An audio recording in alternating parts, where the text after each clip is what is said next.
ناظرین و سامعین کرام، السلام علیکم۔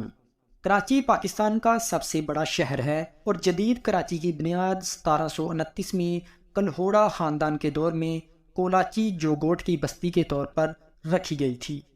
یہ گاؤں گلبائی کے مقام پر تھا اور سمندر اس وقت گلبائی تک تھا۔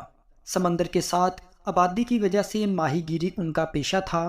یہاں کے رہنے والے لوگ بہت سادہ مزاج تھے جو انتہائی پرسکون زندگی گزار رہے تھے۔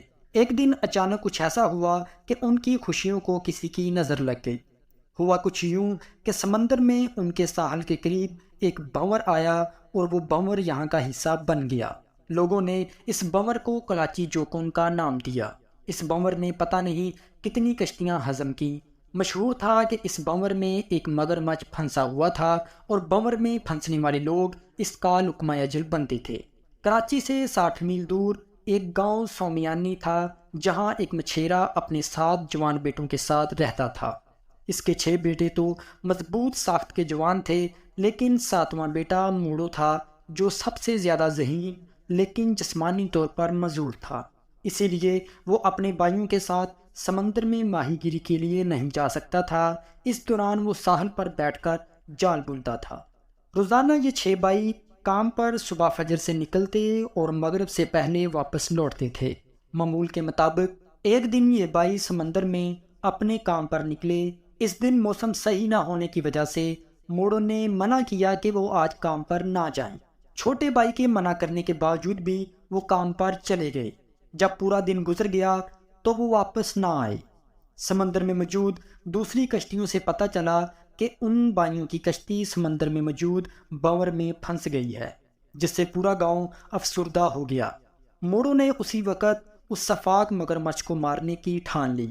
وہ اس درندے سے گاؤں والوں کو بچانا چاہتا تھا۔ اس نے اپنے گاؤں کے لوہار سے ایسا پنجرہ تیار کروایا جس کے دونوں کناروں کو کانٹوں اور چھریوں سے مزین کیا گیا تھا۔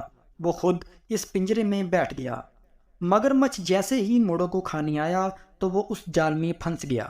مگرمچھ جال میں پھنس کر ساحل پر آ گیا اور اس کو گاؤں والوں نے مار دیا۔ ان بھائیوں کی لاشوں کو مگرمچھ کا پیٹ چیر کر نکالا گیا اور ان کی قبریں گلبائی چورنگی پر بنائی گئیں۔ اس طرح یہ زمین اس خاندان کا قبرستان بن گئی۔ موڑوں کی قبر بھی وہیں موجود ہے جس کو آج بھی گلبائی چورنگی پر دیکھا جا سکتا ہے۔ وہاں کے لوگ اس خاندان کے لیے بہت عقیدت رکھتے ہیں۔ یہ جگہ آج بھی 7 بھائیوں کی قبروں کے نام سے پہچانی جاتی ہے۔ عزیز دوستو، عدیل وائس کی ریسرچ ٹیم کو اس بارے میں جتنی انفارمیشن ملی وہ ہم نے آپ کے ساتھ شیئر کی ہے، لیکن اس کے باوجود بھی اس کہانی کے مختلف ورژن ہیں۔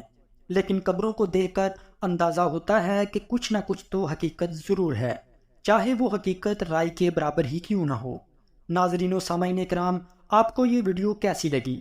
کومنٹ کر کے ہمیں ضرور بتائیے گا۔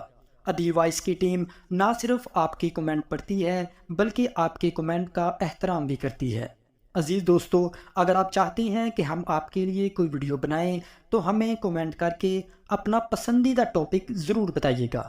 عدیل وائس کی ریسرچ ٹیم آپ کے لیے تھوڑے وقت میں زیادہ بہتر انفارمیشن لے کر آتی ہے تاکہ آپ علم کی روشنی سے استفادہ حاصل کر سکیں۔ شکریہ۔